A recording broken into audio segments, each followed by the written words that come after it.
Bonjour à tous, ici Priscille Livenel, l'animatrice de ce Prod Mini. En quelques minutes, une astuce pour la vie privée ou la vie professionnelle que vous pourrez appliquer immédiatement. Les notes sont disponibles sur productiveview.com. Aujourd'hui, je vais vous parler d'un sujet qui est plutôt maison, vie privée. C'est sur l'utilisation des cartes cadeaux. Alors, on reçoit de plus en plus souvent des chèques cadeaux, des cartes cadeaux, que ce soit par les comités d'entreprise, mais aussi dans la famille, pendant les cadeaux, à Noël, à Pâques, pour les anniversaires, parfois souvent d'ailleurs pour des ados, ou quand on ne sait pas trop quoi acheter, ou que la personne a un projet, voilà, on se retrouve avec des cartes cadeaux. Et il est très facile de les oublier dans un coin et du coup de perdre cet argent qui nous a été donné. Voici quelques astuces pour en faire un meilleur usage sans que l'argent reste inutilisé, voire perdu, et surtout que cet argent travaille pendant ce temps-là dans la poche du marchand qui l'a vendu. Alors tout d'abord, veillez à collecter toutes les cartes reçues par les différents membres de la famille et de les mettre dans des enveloppes nominatives et le tout dans un lieu où vous les retrouverez facilement. Par exemple, si vous avez un tableau de bord d'organisation familiale, peut-être que vous pourrez les épingler, ces enveloppes, sur ce tableau, ou bien dans le lieu habituel où vous les rangez, que ce soit un classeur, une bannette, enfin là où c'est facile pour vous de les retrouver pour les utiliser prochainement et de les retrouver surtout rapidement. Donc l'idée, c'est de se fixer un jour dans les semaines suivant la réception de la carte pour l'utiliser, donc la carte ou le chéquier. Un jour spécial pour chaque membre de la famille, ou bien un jour en famille si vous avez plusieurs cartes qui sont utilisables en même temps, enfin dans un même endroit en tout cas.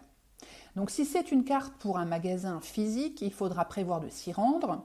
Et si c'est organisé en avance, il y a beaucoup plus de chances que cela se produise et que vraiment vous puissiez dépenser cet argent, ou en tout cas utiliser cet argent.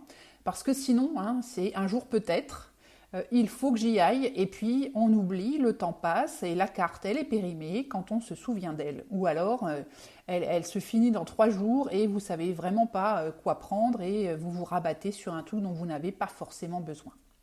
Alors ça, c'est valable pour vous et pour les enfants aussi.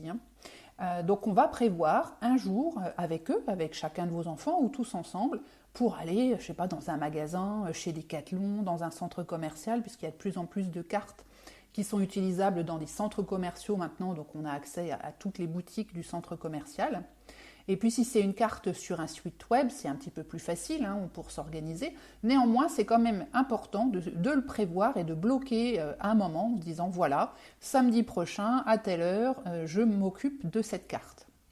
Dans le cas des enfants, on pourra peut-être leur suggérer de faire quelques recherches pour savoir ce qui leur ferait plaisir, même si c'est valable aussi pour nous, histoire de ne pas passer des heures à déambuler dans un centre commercial un samedi ou un dimanche, et puis finalement revenir bredouille ou avec un truc qui plaît pas trop après une bonne crise de larmes, voire pire.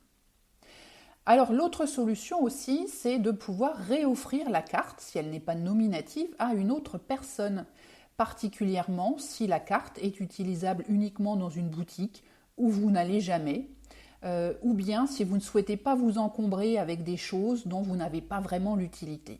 Vous avez donc cette possibilité de réoffrir la carte facilement à quelqu'un d'autre dont c'est l'anniversaire prochainement.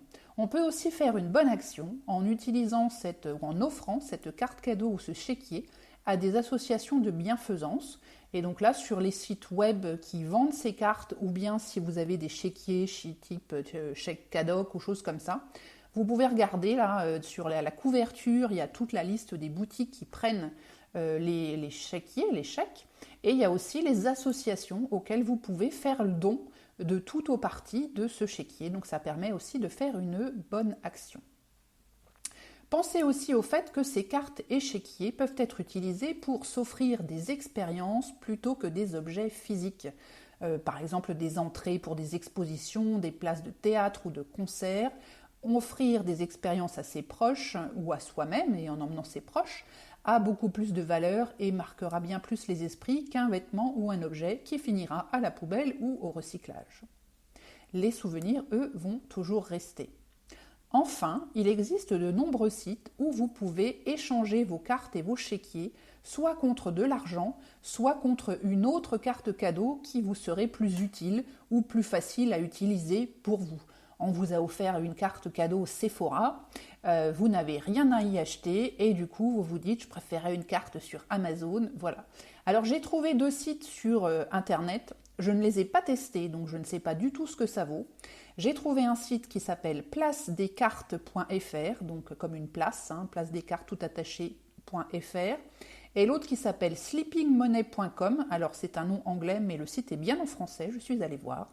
Donc sleepingmoney, comme l'argent qui dort, c'est le cas.com. Donc voilà le truc du jour pour utiliser sans tarder les cartes cadeaux. Et si vous aussi vous avez des astuces pour éviter de perdre l'argent de ces cartes, n'hésitez pas à les partager avec moi ou avec la communauté de ProductiveYou via Twitter, via Facebook, via Instagram ou Pinterest. Merci de votre attention et à très vite. Bye bye.